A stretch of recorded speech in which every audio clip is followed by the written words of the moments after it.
নমস্কার বন্ধুরা, কেমন আছেন সবাই? প্রতিমার লাইফস্টাইলের একটি ব্লগে আপনাদেরকে স্বাগত। তো আজকে একটা নতুন জায়গায় এসেছি, সেটা আপনাদের সঙ্গে শেয়ার করব। তো আজকে সন্ধ্যা হয়ে গেল, অন্ধকার হয়ে গেছে, তবুও আজকে এই জায়গাটা দেখাবো, আমিও দেখব। চলুন দেখা যাক। কাছে গিয়ে কাছে গিয়ে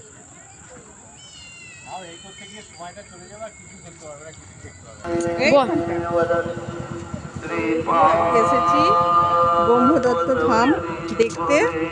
চলুন ভিতরে যাওয়া যাক, দেখা যাক কি আছে।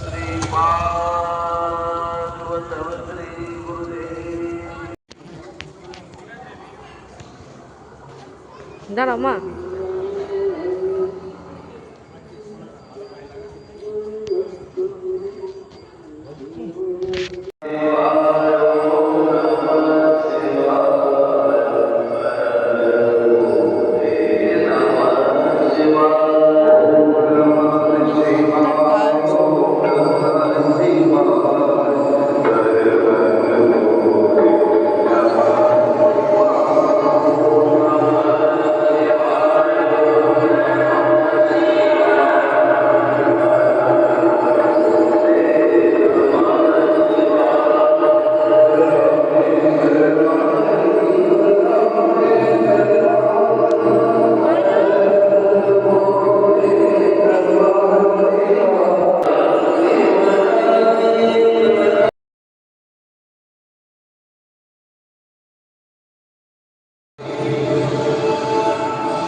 প্রদীপের স্তম্ভ, এইটাই মাথায় প্রদীপ